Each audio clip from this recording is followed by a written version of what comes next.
ইরানের হামলায় ভয়াবহভাবে ক্ষতিগ্রস্ত হয়েছে কাতারের গুরুত্বপূর্ণ গ্যাস স্থাপনা কেন্দ্র রাস লাফান, যা পুনরুদ্ধার করতে সময় লাগতে পারে 5 বছরের মতো। এদিকে এই খবরে বড় ধরনের ঝুঁকিতে বাংলাদেশ, পাকিস্তান, ভারত সহ বিশ্বের বিভিন্ন দেশ। কিন্তু ঠিক কেন এত বেশি গুরুত্বপূর্ণ এই জ্বালানি কেন্দ্র? বিস্তারিত জানাচ্ছেন রিশাম সাহাব। Okay, guys, we gotta get off the roof. These are coming down. 12 ঘন্টারও কম সময়ের ব্যবধানে মধ্যপ্রাচ্যের দেশ কাতারের রাস লাফান ইন্ডাস্ট্রিয়াল সিটিতে অন্তত দুবার ইরানি ক্ষেপণাস্ত্র আঘাত এনেছে। পারস্যীয় উপসাগরীয় দেশটির এই গুরুত্বপূর্ণ জ্বালানি কেন্দ্রে হামলায় ব্যাপক ক্ষয়ক্ষতি হয়েছে। তবে এই হামলার প্রভাব কেবল মধ্যপ্রাচ্যের মধ্যেই সীমাবদ্ধ থাকবে না, বরং তা বিশ্বজুড়ে ছড়িয়ে পড়ার আশঙ্কা রয়েছে। কাতারের রাজধানী দোহা থেকে 80 কিলোমিটার উত্তর পূর্বে অবস্থিত রাস লাফান কমপ্লেক্স বিশ্বের বৃহত্তম এলএনজি উৎপাদন কেন্দ্র এটি। বিশ্বের মোট এলএনজি সরবরাহের প্রায় 20% উৎপাদন হয় এই কেন্দ্রে। এশীয় ও ইউরোপীয় বাজারে জ্বালানির চাহিদা সামাল দিতে সবথেকে বড় ভূমিকা পালন করে এই জ্বালানি কেন্দ্র।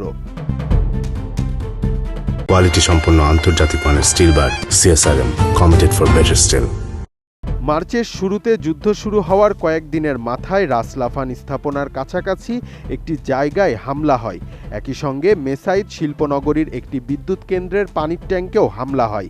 এরপর কাতার এলএনজি উৎপাদন স্থগিত করে।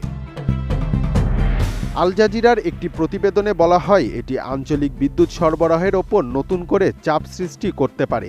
সেখানে আরও বলা হয়, এর কারণে দীর্ঘ সময়ের জন্য জ্বালানির দাম চড়া থাকবে।